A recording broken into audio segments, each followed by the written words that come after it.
Before the Norman conquest, before the world turned its gaze to Hastings, there was another invasion, one nearly lost to time. It came not from the south, but from the frozen north. A fleet of dragon-proud ships, their sails black with ravens, crossed the sea in the final bid for Viking glory. They were led by Harald Hardrada, the most feared warrior of his age, a man who had fought in the east, conquered in the west, and returned home crowned in legend.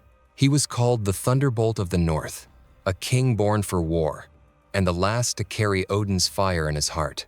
In the year 1066, his destiny collided with England's fate, a clash that would end an era and silence the songs of 1,000 years. This is not just the story of a battle, but of the last breath of a civilization that once ruled the seas. Prepare to journey back to the dawn of the Middle Ages, to the day the Viking Age died. The old world was dying. The gods had gone silent, and the songs of the North were fading into legend. But one man still sailed beneath the raven banner, a king born for war, forged in exile, destined for glory. His name was Harald Hardrada, the last Viking king. And in the autumn of 1066, on a quiet field outside York, he would fight the final battle of an age. This is the story of the fall of the Vikings. I was 16 when I first saw King Harald Hardrada.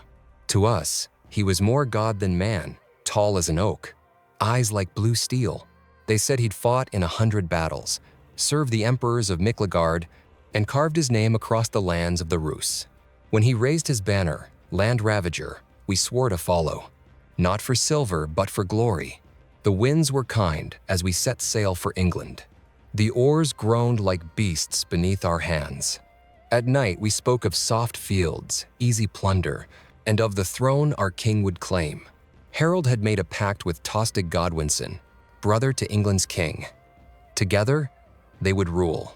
We believed him. We believed in Harald.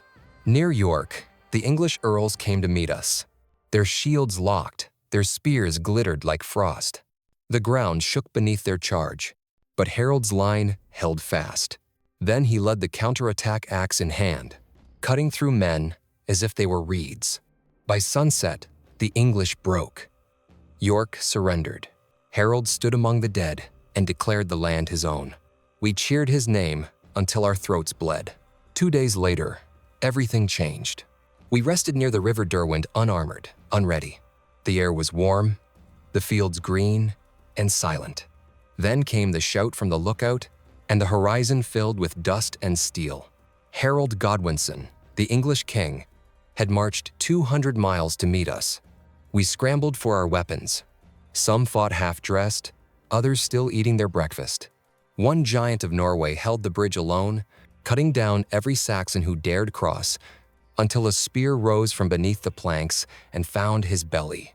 When he fell, the English poured across like a flood. Harald came bare-chested, his blue banner flying. "Forward," he roared, "the unarmed shall strike." We formed a wall of shields, the air filled with arrows, the clash of iron on wood. Harald surged ahead, sword flashing in the sun, and then an arrow struck his throat.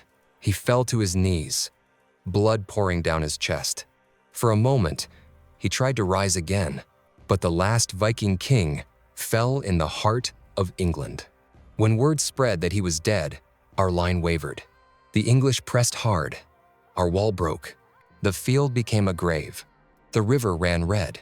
Of the 300 longships that came from Norway, only 24 would sail home.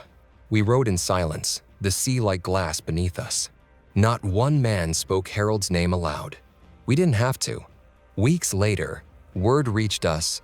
The English king who killed Harald had fallen too, struck down by the Normans at Hastings. 2 kings dead, 2 worlds ending. The age of the Vikings was gone, not with a feast, but with a whisper. When I returned to Norway, winter came early. In Nidaros, they carved Harald's name into stone. Haraldr Sigurðarson, king of Norway, fallen at Stamford Bridge. They called it a defeat, but I knew better.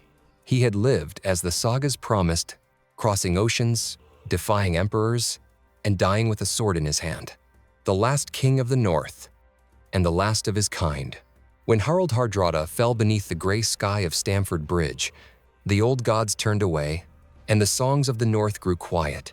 Yet in every tale beside the fire, in every wave that strikes the fjord, the spirit of the Vikings endures. For though the last king has fallen, the legend of the north will never die. The age of the Vikings ended on that quiet English field, but their echoes still roll across the sea. From the fjords of Norway to the cliffs of England, the wind still carries their songs, and the memory of men who dared to defy empires. Harald Hardrada's dream died at Stamford Bridge, yet his legend outlived the kings who buried him. He was the last of the old world, a bridge between the gods and the dawn of men. History remembers him as a conqueror, but to those who sailed beside him, he was something more, the spirit of the North made flesh. And though centuries have passed, his story reminds us that glory fades, but courage never does. If you felt the call of the North tonight, like, share, and subscribe to keep these forgotten stories alive.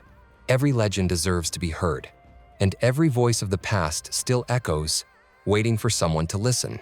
Join us next time as we uncover another chapter of history's greatest tales, where myth meets man and the old world breathes again.